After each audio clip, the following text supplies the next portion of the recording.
The first laureate is a Japanese artist who has devoted his life to Cambodia. Cambodia is a country with a rich cultural heritage. The ancient temples at Angkor are a reminder of a civilization lost. But the country's more recent history has left a darker legacy.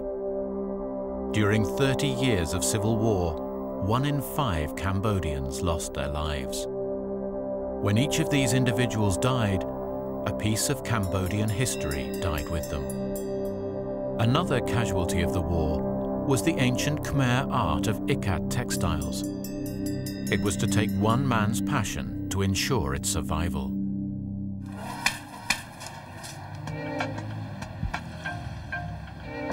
Kikuo Morimoto has spent his life working with silk textiles. He trained in the art of kimono painting in his native Japan. From the moment he first saw a piece, Morimoto was enthralled by Cambodia's ancient silk.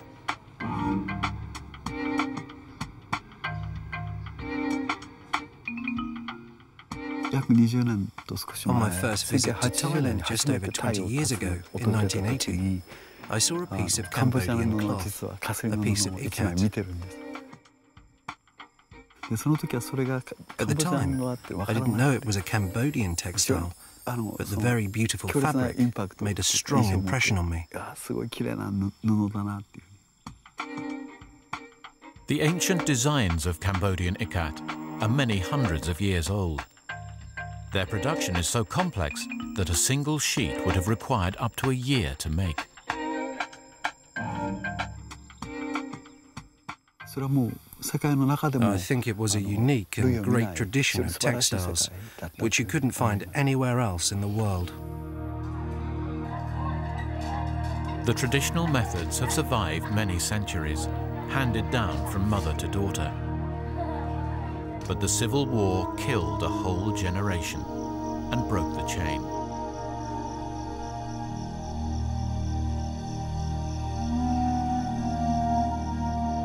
Morimoto discovered that the last custodians of the weaving skills were growing old. While visiting villages here for research, I realized there were only a few skilled grandpas and grandmas left, but they were still there. In 2001, Morimoto opened this workshop in Siem Reap.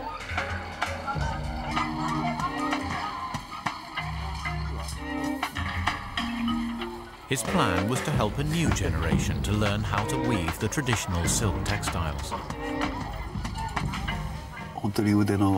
Very skillful and experienced grandmas moved from distant villages to join us. They teach the art of weaving.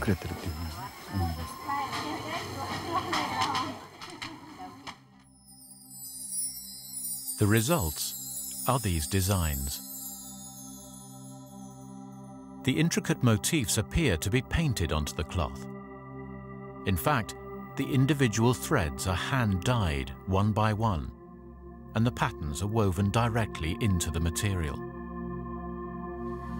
This is the skill that the old women bring. The women are learning to tie small pieces of banana leaf around the silk to create the outline patterns. This is all done from memory. When the silk is dyed, the banana leaf protects tiny sections from the color. Tying and dyeing each thread several times eventually produces a single, multicolored thread. Finally, this dyed thread is carefully assembled on the looms to create the finished cloth.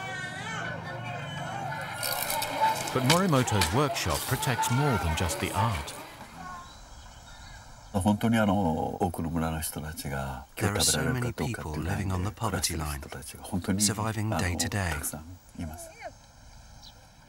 A weaving job brings them an income and a means of supporting their families. And it will lead to the traditional methods being passed down.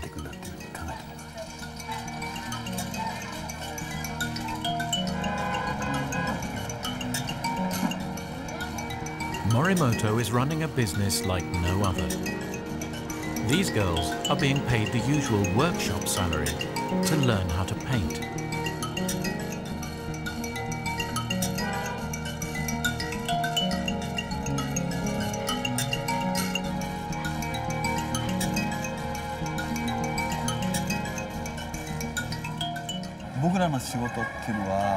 Our work is craft and, so to speak, art. That depends on having a sense of beauty, and we should polish it.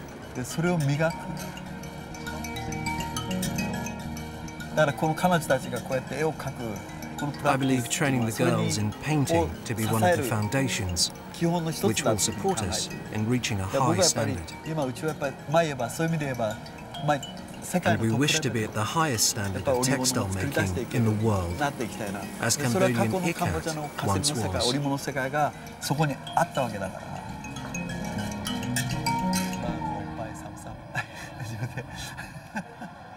Developing the skills of the next generation is a vital part of Morimoto's attempt to preserve the textiles. But the human skills are just one ingredient. Without the right raw materials, producing the fabrics would be impossible.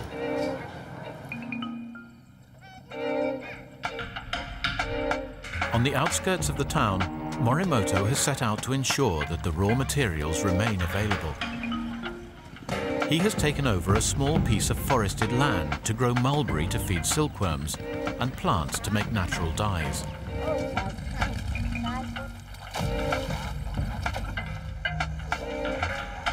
The mulberry trees are now established and the silkworms recently arrived.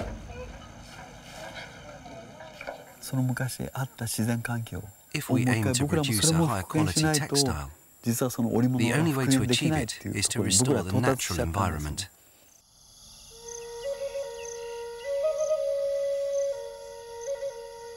Morimoto's endeavor has earned him a Rolex Award for Enterprise.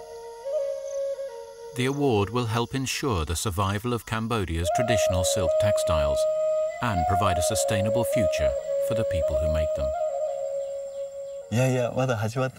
We're not there at all yet.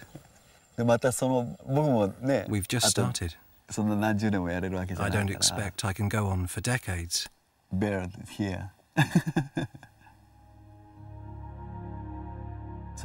We hope the next generation will take over this place.